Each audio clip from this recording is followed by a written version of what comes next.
Benni, schön, dass du wieder in Leipzig bist. Wie war dein Urlaub? Oh, es war ereignisreich, habe viele Orte gesehen und ja, war gut, dass ich ein bisschen abschalten konnte und meinen Freunden und Familie einfach die Zeit genießen konnte. Aber ich bin froh wieder, dass es losgeht. Also du würdest sagen, nach der langen Saison konntest du jetzt immer ein bisschen Kraft tanken. Ja, absolut. Also dafür war genug Zeit. Ja.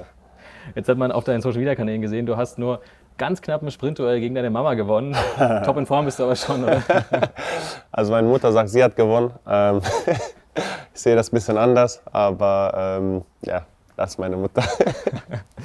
Jetzt bist du zurück hier in Leipzig, neue Gesichter am Trainingsplatz, neues Trainerteam um Jesse Marsch. Wie war dein erster Eindruck in den ersten Tagen? Also schon vor dem Trainingsbeginn hatte ich einen guten Eindruck. Ich hatte mit Jesse Marsch schon zweimal telefoniert vorher. Also man merkt, dass er ein Trainer ist, der sehr viel Wert darauf legt, mit den Spielern zu sprechen, dass eine gute Kommunikation herrscht, auch im Team, und ja, das verspürt er auch auf dem Platz. Also ich finde bis jetzt 2 Einheiten war ein super Eindruck. Also kann man sagen, nach den ersten Einheiten, Jesse bringt euch vielleicht noch ein bisschen mehr ins Schwitzen oder was ist anders? Ja, also die Einheiten sind sehr intensiv. Gibt auch öfters 2 Einheiten jetzt in der Woche, aber so ist halt die Vorbereitung, das kennen wir Fußballer, und es wird dann noch sehr intensiv werden. Ja. Du bist jetzt quasi nur ganz kurz bei uns in Leipzig, denn in der Sommerpause gab es die Nachricht, Olympia ruft. Kannst du uns kurz erzählen, was für dich durch den Kopf ging, als du davon erfahren hast, dass es nach Tokio geht? Ja, also ich war ja vorher schon auf dieser 50er-Liste und war auch viel im Austausch mit Stefan Kuntz. Und er hat mir halt schon relativ früh signalisiert, dass er mich gerne mitnehmen wollen würde, aber musste halt dann auch mit dem Verein absprechen und was sind die Vorteile und die Nachteile. Aber für mich war es dann einfach so, dass das eine einmalige Chance ist eigentlich, und ja, die wollte ich dann nehmen. Wie war das so der Moment, als du dann wusstest, ich bin dabei? Kann man da wie sagen, Emotionen vor Freude irgendwie Ja, rumgesprungen klar. zu Hause? Also Olympia kennst du sonst auch nur aus dem Fernsehen, und siehst da viele, viele Stars, die da rumlaufen.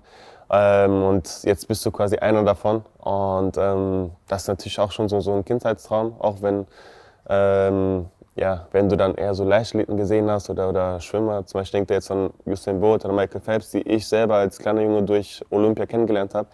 Jetzt bin ich halt selber da und kann mein Land vertreten, das ist natürlich eine große Ehre. Also ein Traum wird wahr. Wie hat das, würdest du sagen, deine Sommerpause beeinflusst? Musstest du dich irgendwie speziell vorbereiten, früher deinen Urlaub abbrechen? Ich habe es halt ja, relativ spät erst offiziell erfahren und musste dafür nicht den Urlaub abbrechen. Ich habe unabhängig auch davon mit einem Personal Trainer trainiert, einfach um mich auf die neue Saison vorzubereiten, und ja, habe ich mich jetzt für Olympia vorbereitet. Ja. Wann geht's dann los für dich? Montag treffen wir uns in Frankfurt und Dienstag noch eine Einheit dann da, und dann fliegen wir nach Japan abends. Das heißt, dort triffst du dann auch schon die ganze Mannschaft, wer alles dabei ist. Genau. Gibt es da irgendwie speziell jemanden, wo du sagst, da freue ich mich ganz besonders drauf, oder irgendwie im Team bestimmte Charaktere, wo du sagst, Ja, also ich denke jetzt zum Beispiel an Jordan Torunariga. Wir kennen uns seit, ich glaube damals war ich 9 oder so, mit Leverkusen gegen Hertha immer gespielt. Oder Felix Udokai, Marco Richter. Also das sind also die Jungs, mit denen gegen die du schon gespielt hast, als du angefangen hast gerade. Und jetzt sieht man sich einfach bei Olympia wieder. Man sieht halt dann so, wie klein die Welt ist quasi. Ja. viele junge Spieler trotzdem auch dabei. Wie siehst du dich da? Welche Rolle wirst du dort einnehmen? Viele junge Spieler, ja, aber ich denke, meine Rolle wird auch schon so sein, dass ich vorangehe. Ich habe viel Erfahrung, war im Ausland, habe schon Nationalmannschaft gespielt, den Comfort Cup gewonnen, Abstiegskampf erlebt, Champions League. Also wirklich alles bringe ich fast mit, und das will ich natürlich dann auch reinbringen. Jetzt ja, ist ja ein besonderes Land, Tokio, Japan, eine besondere Situation. Ist irgendwie auch das, wo du sagst, man kommt nochmal ganz ans andere Ende der Welt. Da freue ich mich ganz besonders drauf. Oder hast du einen bestimmten Bezug zu der Stadt, zu dem Land? Warst du dort schon mal?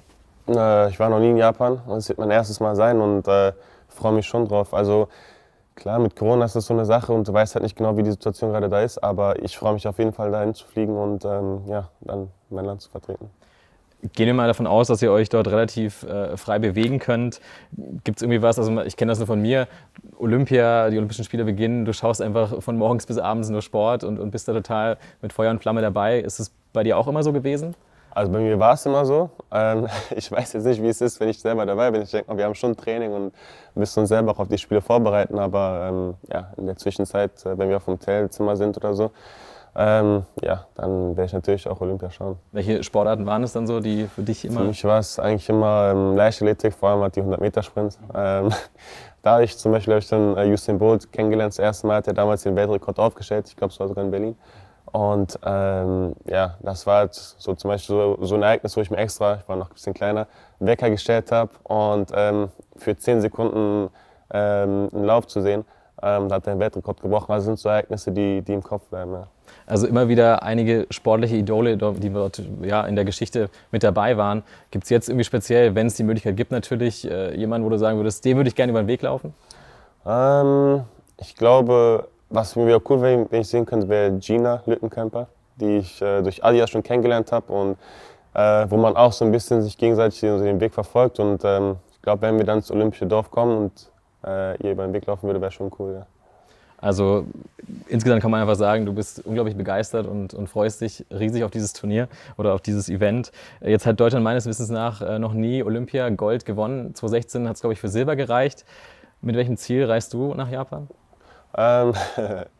Ja, auf jeden Fall wollen wir so weit kommen, wie es geht. Das ist natürlich bei uns jetzt in Deutschland so, dass wir uns untereinander vielleicht noch nicht so gut kennen, dass da einige Spieler das erste Mal zusammenspielen werden. Und du hast zum Beispiel Brasilien, die jetzt schon seit 2 Wochen dran sind und sich auf dieses Turnier speziell vorbereiten.